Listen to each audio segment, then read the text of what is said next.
Pinag-aralan sa Senate Blue Ribbon Committee ang mga dati at kasalukuyang senador na nakatanggap umano ng kickback mula sa iba't ibang DPWH project. Kabilang si dating Senador Bong Revilla na hinatiran umano niya ng kahong-kahong pera sa bahay nito sa Cavite noong 2024. After receipt of the 25% commitment, which were packed in 6 cardboard boxes, each containing at least 20 million, and 1 paper bag containing 5 million, I called up Senator Revilla to inform him this is ready to be turned over to him. Ang pera niyan, iba pa sa inideliver umano ng aide ni Bernardo sa bahay din ni Revilla bago ang kampanya noong 2025 elections. I directed one of my aides to deliver commitment amounting to 250 million to the residence of Senator Revilla. Emosyonal naman si Bernardo nang idawit din si dating Public Works Secretary Manny Bonoan. I look up to Sec. Bonoan and consider him as a mentor. I treasure his guidance and friendship over the years. Nang hinga ng pahayag ang mga inakusahan ni Bernardo, itinanggi ng ilan na tumanggap sila ng kickback sa DPWH projects.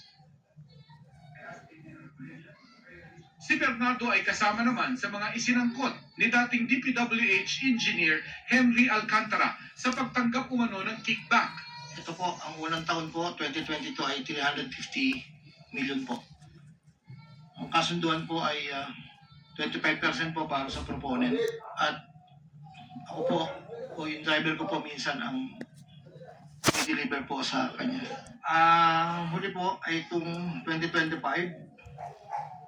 mayroong halagang 2.55 billion po. Sa Senate hearing naman noong September 1, natanong si dating DPWH NCR District Engineer Gerard Opulencia kaugnay sa flood control project sa Quezon City, na halos lahat ay hindi umano na-coordinate sa City Hall ayon kay Senador Risa Ontiveros. Dun sa part po ng Quezon City, wala po naging clearance to proceed. Walang clearance to proceed and yet nag-proceed.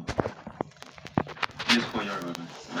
Si Sally Santos naman na may-ari ng Sims Construction Trading sa mga kontratista ng gobyerno, kapalit ng bayan. Kaya po ako nakapag-hiram ng lisensya. Nagtiwala po ako sa dalawang ito. Nagagawin po nila yung proyekto. Sino yung dalawa? Si Bryce Erickson po at si JP Mendoza. Si Inti Santos hindi niya alam na gagamitin ang kanyang lisensya para sa mga proyektong hindi naman talaga gagawin. Actually, Your Honor, hindi ko po alam na gagawin po nila Engineer Bryce at JP Mendoza po yun. Kasi po syempre po, sila po ay tauhan po ng DPWH. Naniniwala po ako na hindi po nila gagawin yun. Para sa GMA Integrated News, Mark Salazar, nakatutok 24 oras. Mga kapuso, magkakaroon ng bagong mukha ang Rizal Memorial Sports Complex para sa nalalapit na WTA 125 Philippine Women's Open. Under renovation na ang main tennis court para sa Philippine Women's Open sa January 29 hanggang 31st. Pinalamig din ang seating capacity ng fort at ginagawang 2,000. Higit pa 150 required seating capacity para sa event. Mahigit 30 tennis players sa buong mundo ang nakatakdang maglaro sa tournament. Kabilang ang mga nanalo sa US Open, Australian Open at iba pang Olympic medalist. Ang paglalaro ni Alex Ayala sa Philippine Women's Open nakadepende kung itusan siya sa Australian Open.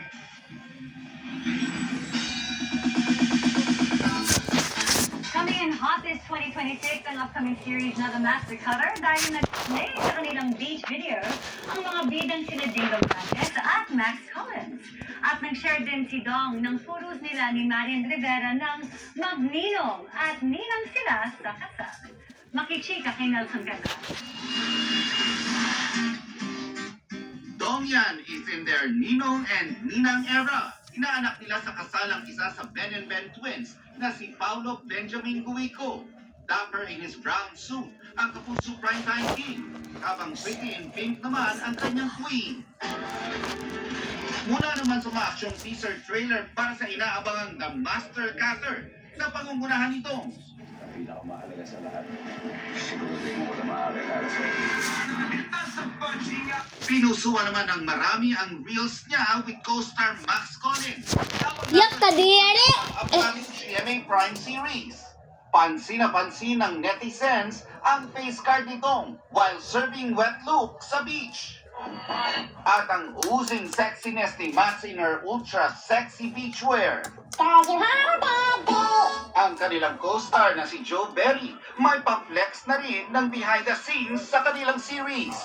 Tampok din dito sina Paulo Contis, Shubi Estrata, Charlie Fleming at si multi-awarded child star Sheena Stevens. Nelson Canlas updated sa Showbiz Happenings.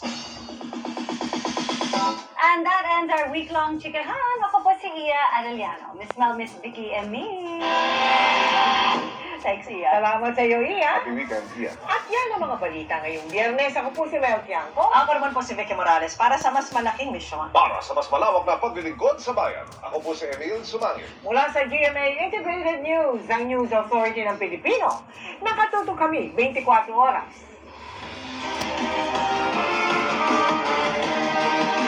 Up next, G-Flex on GTV. Abo borito, kami na SPG. Stiko kalubay, akabay magulang, ay kanana, kami na yung sentence. Inway, kasal, sexual, or a droga, baleding ko sa lubaka.